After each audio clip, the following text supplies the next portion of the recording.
All right, so today we're going to be starting chapter 9. It's the last chapter in Math 240, so you should be pretty excited about it. I think it's a good chapter. It ties together a whole bunch of stuff that we've done over the course of the semester. So we have linear independence, eigenvalues and eigenvectors show up, and differential equations, which we did in the last chapter. So it really does tie together all of Math 240, and it's a really good chapter to end on, I think. So, and it's kind of convenient because we had exposure to this topic in one of the previous homeworks, and we didn't really know it, but it had to do with solving a system of differential equations. So in the last chapter, chapter 8, we just did differential equations of one variable, right? So we had something like y double prime plus 2y prime plus 5y is equal to 0. This was just a function of y and x. Well, not that way. This is just a function of x and y, right?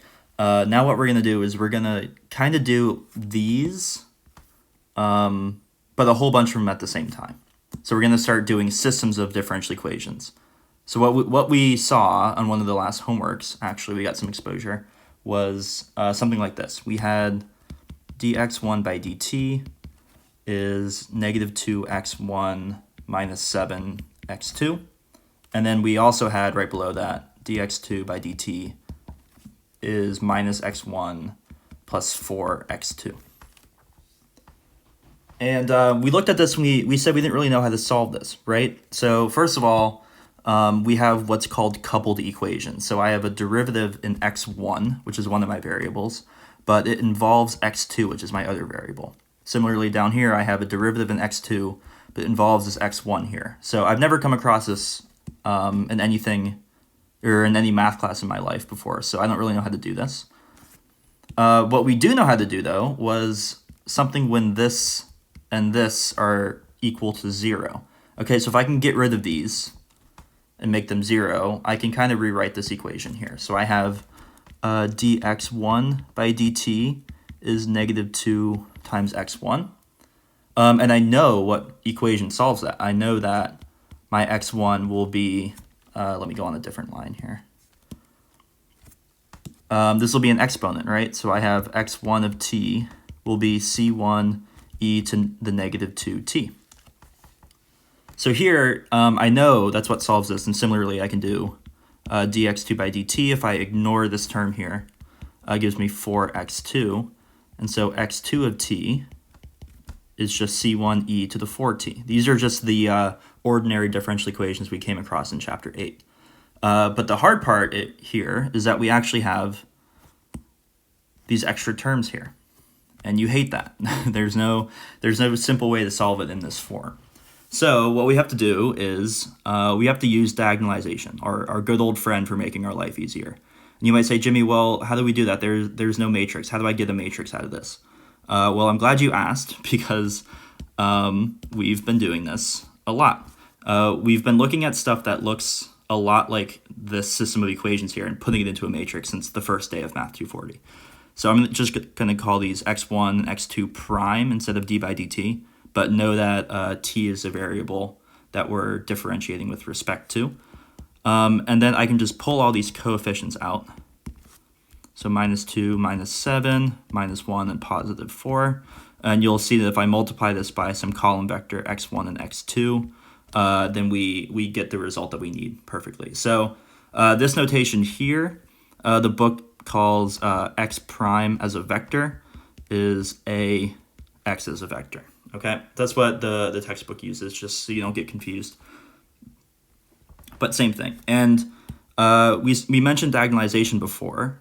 We said that we hated this negative 7 and this negative 1. Well, we don't hate them, but we need to get rid of them. So what we can do then is here and here, we need to get rid of that. That corresponds to a diagonal matrix, right?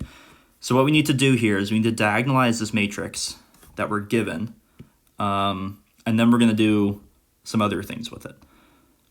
So the tricky part here is we can't go ahead right off the bat and just diagonalize this and get our solutions that way.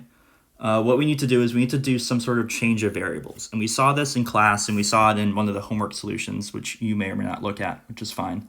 But we have to do a change of variables so that we can perform this differentiation, change of variables, we can perform this differentiation properly. And I'll do this once. I'm pretty much just condensing the whole formula down into a quick minute or a quick 2 or 3 minute segment on how you do it, so you never have to do it again, okay? So what we're going to do is we're going to call this column vector x1 and x2. We're going to multiply it by some 2 by 2 matrix S, and we're going to do this change of variables here, okay? So I'm multiplying by some 2 by 2 matrix here. We'll do a lot of substitutions and some stuff will work out. So then now I'm allowed to differentiate x1 prime and x2 prime. Gives me my matrix S is unchanged, and then I differentiate these variables like this, y1 prime and y2 prime. So I'm allowed to just differentiate with respect to this and this and leave S alone. That's what this change of variables can help us do. And I know what x1 and x2 prime are. That's equal to ax. Okay, so that is literally this thing here. So I'm going to substitute that whole thing in. I'm going to make a red, because why not? X1 and x2, by definition, is x1 prime and x2 prime. And again, I just give that s y1 prime, y2 prime. All right. And now we're going to do one more change of variables. Not a change of variables, one more substitution. We know what x1 and x2 prime are. We're going to substitute this in for that spot as well. So we have a, x1 and x2, we said was s times y1 and y2 is equal to s times y1 prime and y2 prime. Great, so now I have everything in terms of y, and I can move some stuff around. So in particular, I can multiply here and here by s inverse. So I get y1 prime, y2 prime is equal to s inverse a s times y1 and y2. Now that's convenient because we've seen this a billion times before. And we saw in chapter 7, we can diagonalize this. So we can write this as a diagonal matrix. So then we get to the form that we wanted, right? We pretty much get rid of these off-diagonal terms that we didn't want. And then we can solve really easily for y1 and y2 based off of this. So the whole process here, I needed to derive this just to show you where it comes from, why we care about diagonalization. But what we end up doing is we diagonalize A,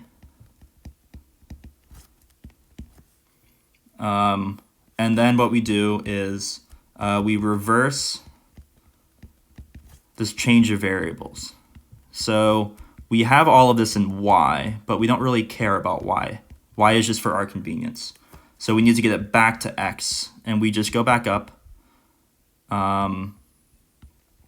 and do this operation here. We multiply whatever we get when we do this with y by that S matrix, and then we get our x1 and x2 back. And so we haven't explicitly stated what this S matrix is, right? I kind of just defined it as some arbitrary 2 by 2. But in our case, we know what S is going to be. S is going to be the matrix of eigenvectors, okay? So again, we're going to diagonalize A with this change of variables, and then we're going to reverse it, multiply by S, and we're going to recover our original solutions here. All right, so that's just a very quick derivation. Let's go through and finish up this example that we started right here. So we have x1, x2 prime is -2, -7, -1, and 4 times x1 and x2. So I take the determinant, as we know how to do, of a minus lambda I to find my eigenvalues, -2 minus lambda, -7, -1, and 4 minus lambda. And I set it equal to 0. To save some time, you know how to do that. But we end up with lambda minus 5, lambda plus 3 is equal to 0.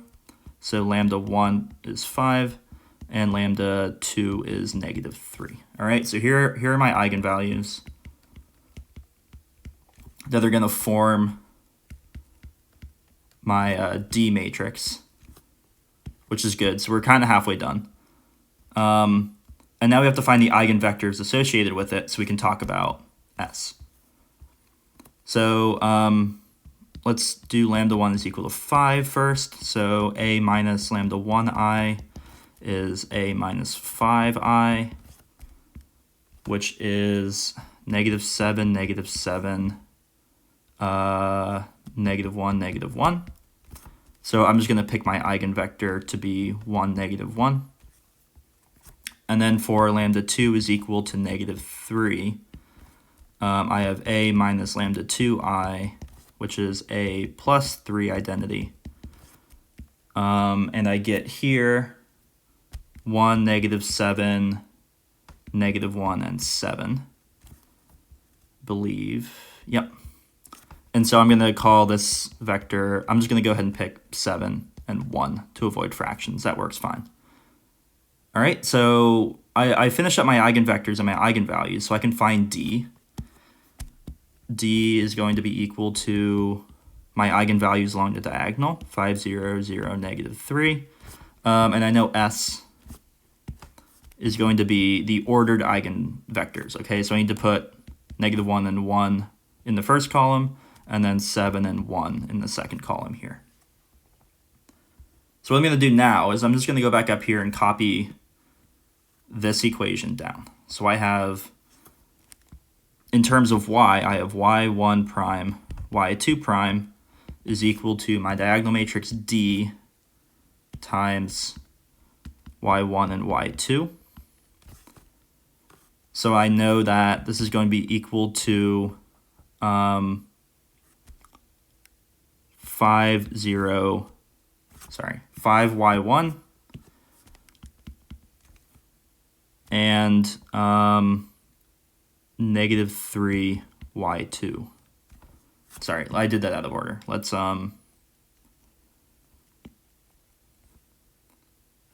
let's start from here. So then we get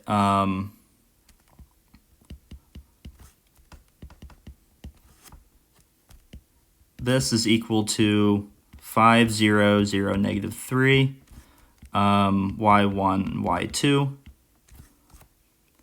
And so I find that y1 prime is equal to 5y1, y2 prime is equal to negative 3y2. So here I get y1 of t is equal to c1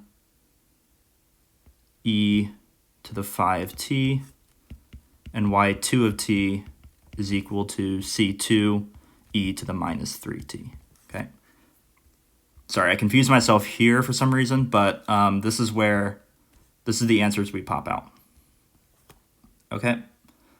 And so then I have this last change of variables, so I'm still working in y, but I want to go back to x.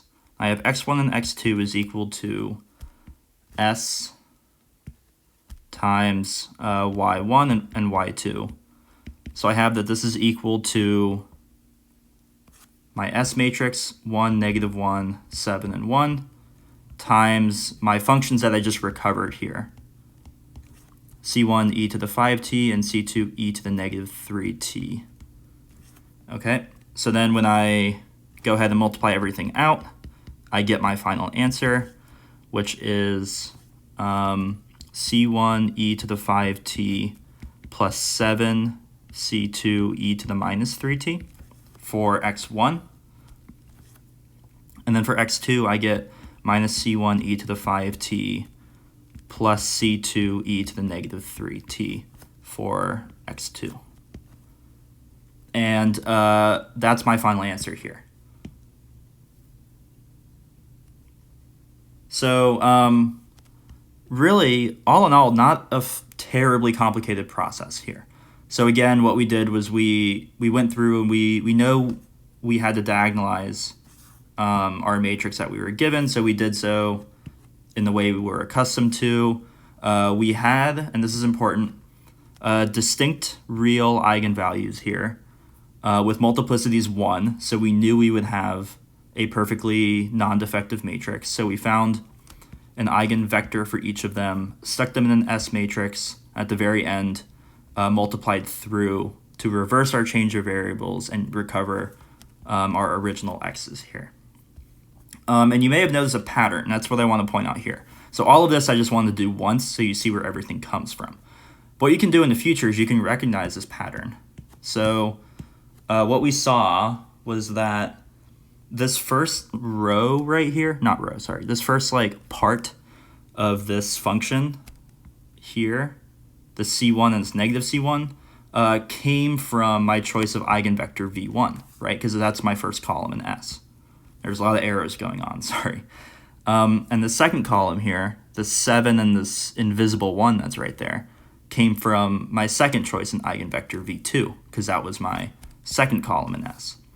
And additionally, the only terms we have that are actual functions are e to the 5t and e to the negative 3t. And those came from my eigenvalues here, 5 and negative 3.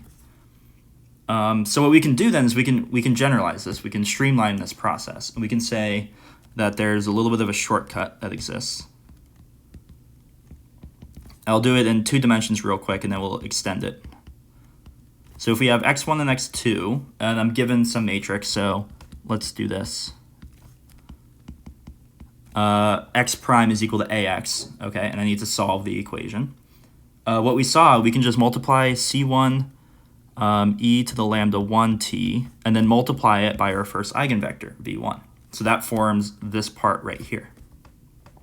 And then we add to that c2 e to the lambda 2t times our second eigenvector, v2, and that forms this next part right here.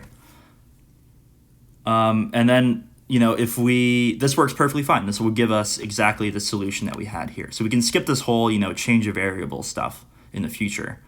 And then this actually generalizes to higher cases as well. So if I say we have n vectors here, x to the n, or n elements, I should say, I keep adding these up, and I get plus cn e to the lambda n t, and my last linearly independent eigenvector, okay?